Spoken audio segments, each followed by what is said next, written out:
Let's do this. The Cult of Hockey podcast by the faithful and for the faithful. I'm David Staples of the Edmonton Journal, and I'm here tonight by myself.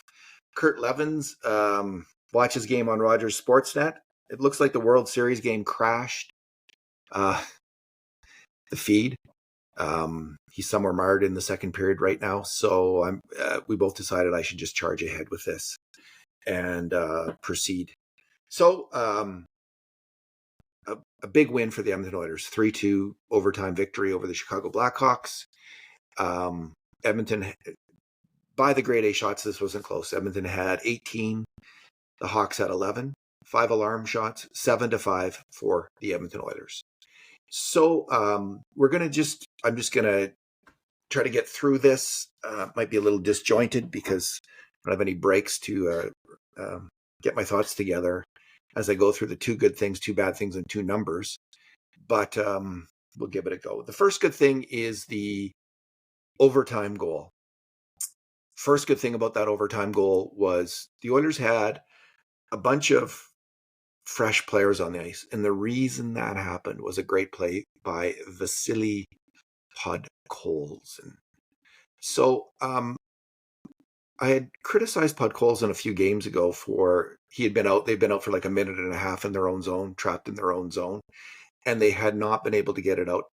And finally they do. He gets to center ice and he tries a pass across and it gets picked off and it's back in their zone and the defenseman can't get off the ice.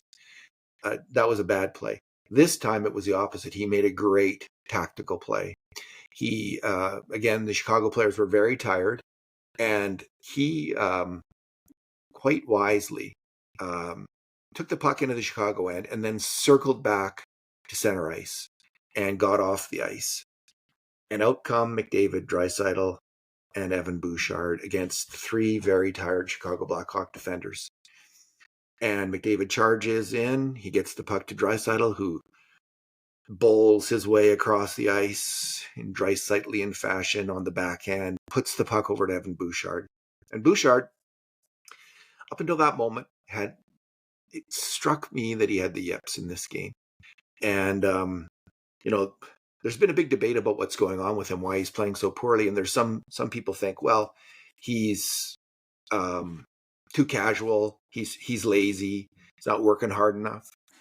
I'm wondering if it's more of a confidence issue at this point, because he sure looked like he had one tonight. There was one play in the third period on the power play where the puck's passed over to him and he's really tentative about shooting. He loses the puck. There's a breakaway.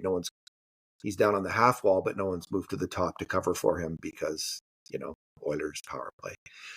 They're all got their eyes on the prize.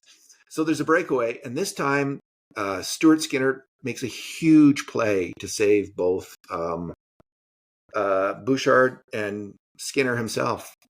They've both been getting ripped as usual, as always.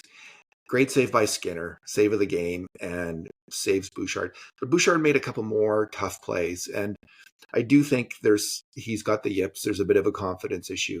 And I do admire the way that Coach Chris Knobloch is handling Bouchard. I know there's been some discussion about people want him benched. They think that's the right thing to do with him.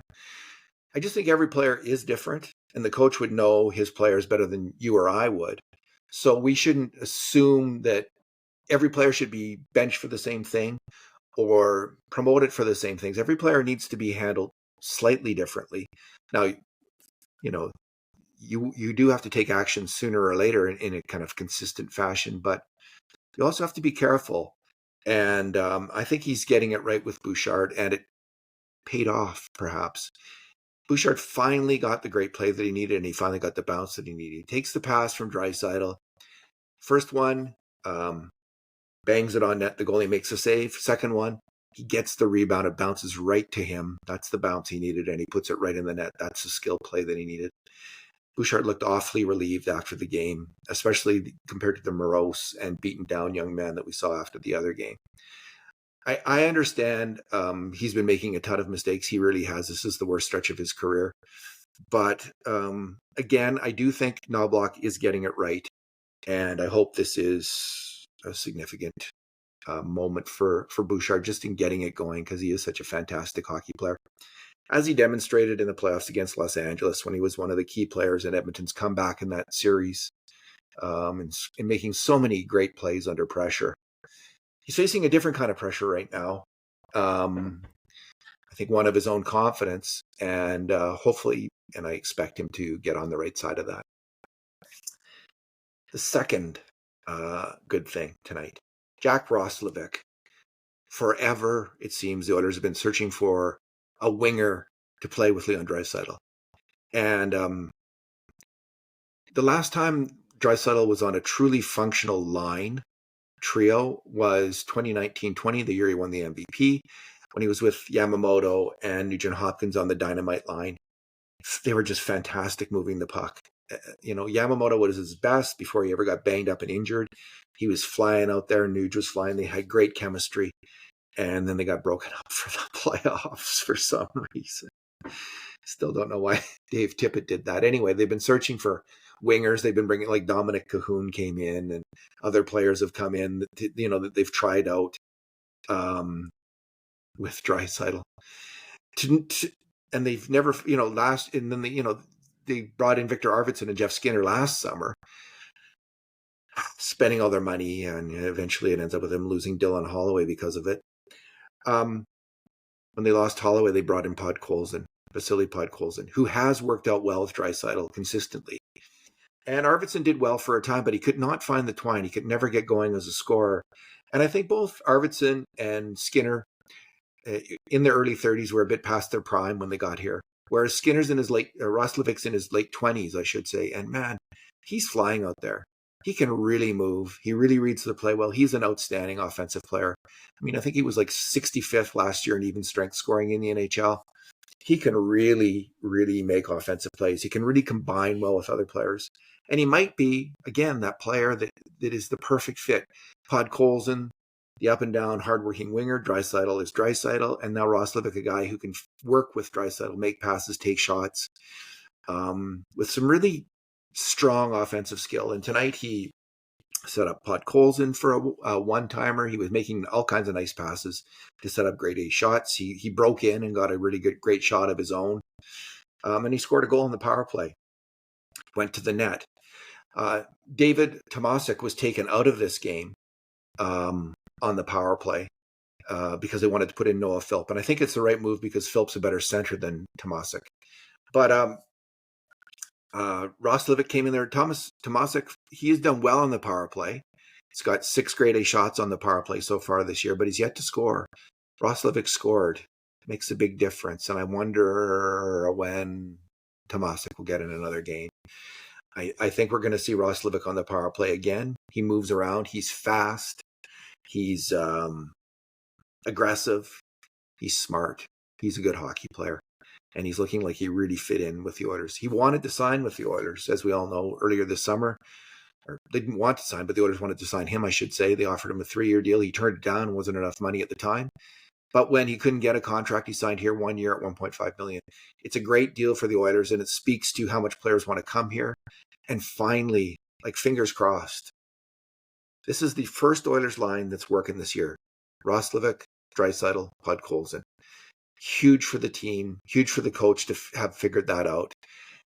And if they can keep it going, they just got to find and get another line going, figure it out with another line, then another line until they got all 4 working, hopefully by the playoffs, So Roslovic is my second good thing. He had a great game. Bad things. I think that the power play goal by Connor Bedard setting up Tyler Bertuzzi, it was the 1-1 goal where Chicago tied it up.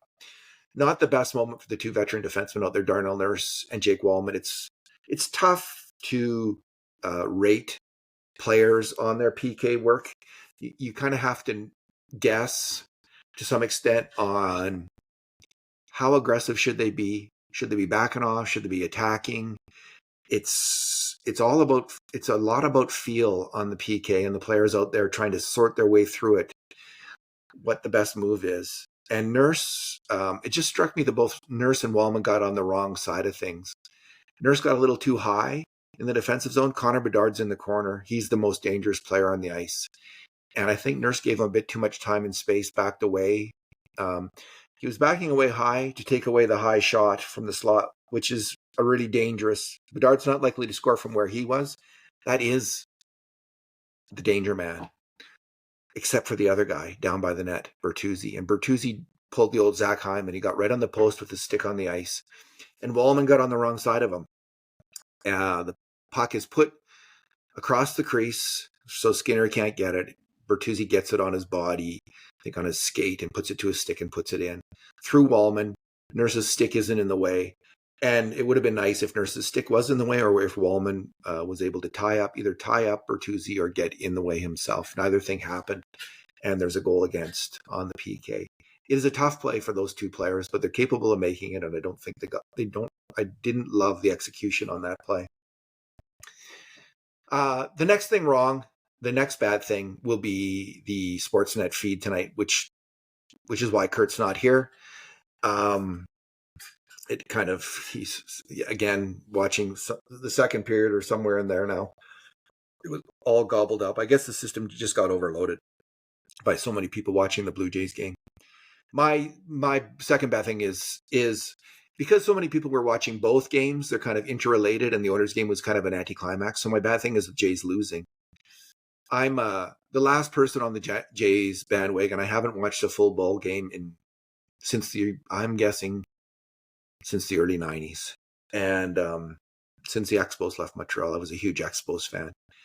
And I remained a baseball fan somewhat after that, but the steroids scandal with Barry Bonds and Mark McGuire turned me off, as well as the pace of the game, the slow pace of the game.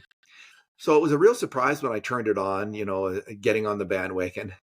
And to see the game had speeded up a lot. It was a much more enjoyable product. And the Jays were a great team to watch, as everyone knows in Canada by now. Great fielding team, great hitting team, pitching team. They had kind of all aspects they were good at least.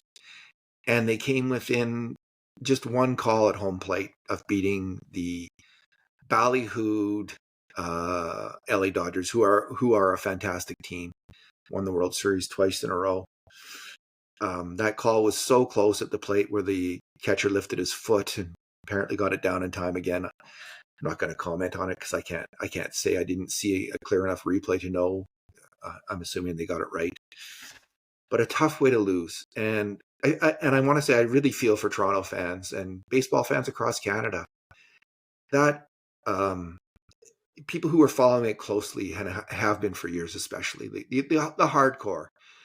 And as we know with the Oilers, it is great. It's a great ride when your team gets to the Stanley Cup final, game 7 or 6, and takes it deep and almost wins. But man, it hurts too. It really does hurt. And there's a lot of hurting going on in Toronto. So, and across Canada with Blue Jays fans, my heart goes out to you. I don't feel that because I'm the last one on the bandwagon, first one off. I wasn't watching it in that way. I was just enjoying it. So, but from my vantage point, from the distance that I had from the team and just coming in late, what a great team. What a great story. There is nothing to be, I will say, nothing to be sad about. That's luck, that call at the plate. That's what happens in sports. It's that close and it's that painful. But it was a glorious year for the Toronto Blue Jays. Congratulations to that team, to their players, to their management, and to their fans. What a great season. My numbers. Let's see if NHL.com has finally updated their scoring, because they take forever to update the individual stats after a game, and they still have not. But my first number is Connor McDavid now has 17 points in 13 games. This is after his kind of tepid start. He had 3 assists tonight. He assisted on the Roslovic goal on the power play, whipping it over to him. He assisted on Draisaitl's goal, charging into the offensive zone, and a Blackhawks player tried to hit McDavid, and he took the guy out. McDavid did, opening up a passing lane for Nuge to thread it over to Draisaitl for his executioner's shot, his trademark shot, beautiful one-timer, harpoon in the back of the net. That was the first goal game. And then on the overtime winner, he took the puck in, it went from Podkolzin to McDavid to Draisaitl to Bouchard. So 3 assists tonight. He's now in a massive logjam, tied for 8th in NHL scoring. Also tied for 8th are David Pastrnak, Nick Schmaltz, Kyle Connor, Dylan Larkin, and Martin Necas. But they're all just 3 points behind Mark Scheifele, who's got 20 points in 20 games. So McDavid's coming on, and I know he doesn't necessarily care about winning the scoring championship, but I do.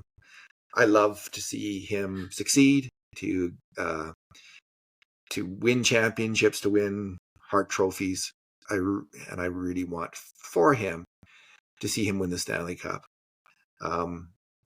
As a fan now of the team, I don't see it as about me or for me in any way. I see it as for these players on this team, on the Oilers team, who've been at it so long and are just going. And I want to see on their behalf them win. And McDavid's cranking it up again. The world is as it should be. The world is right. Next up, next number, 15. The Oilers have 15 points. Do you know who else has 15 points? First place in the Pacific Division, Vegas has 15 points. So on one level, the Oilers are tied for first, but the Oilers have played 13 and Vegas has played 11. So it's on points percentage, Vegas is ahead. On points percentage, the Kraken are also ahead of the Oilers. The Kraken have 14 points in 11 games, but the Oilers have 15 points now in 13 games after a very mediocre October. That's not bad. 15 points, 13 games, 6 wins, 4 losses, 3 overtime losses. So that's how you get to the 15. Way to go, Oilers. You've found a way not to dig too deep a hole. You're not in a hole at all. You're right in the thick of things as the season progresses. So there's not this grinding pressure. It's really good for the rookies, isn't it? Like for Howard and Matt Savoy and Tomasik and Philp, who was responsible for the third goal against his man, beat him in the slot. One of the players responsible for the third goal, Kulak, lost a battle behind the net, and Podkolzin didn't stop the initial point shot. But these rookies will get more, with Hyman up, they've already gotten a good shot. We've got a good look at them. And it's interesting. Each of them have their pluses and their minuses, and it's hard to say which of them is ahead right now in terms of making this team and making an impact on this team. I like the way Savoy dug in tonight. Howard's finding a way to get off grade A shots every game in limited ice time. Noah Philp, I think, is a solid two-way player who is at least a fourth-line center in the NHL. And Tomasek is good on the power play and has some skill. Kurt Levins is often pointed out, he's a bit slow in his skating, and I do wonder about that the more I watch things, but you just never know. He's been a little bit snake bitten. He deserves to have a few more goals than he's gotten. So it's been a real good look at these 4 rookie forwards, and they're all battling away here. And because, again, the Oilers are in the thick of it, they're not like desperate to win. It was desperate to win, I think, one year they kept, let's say, Philip Broberg out of the lineup. And it was a big impact on the future of the team, getting off to such a crappy start, because then they didn't think they could go with Broberg. They had to call up a veteran defenseman because they didn't trust the rookie. Although they brought in another rookie, Desharnais. Anyway, I'm getting off track. Great win for the Oilers. Too bad Kurt's not here to enjoy it with me. I know that he was watching the Blue Jays game off and on too. I think he covered the team. I think he was saying last week in Toronto, so he was quite interested in it. Anyway, I'm going to leave it there. So I want to thank everyone for listening tonight. And in the meantime, and in between time, this has been another edition of the Cult of Hockey podcast.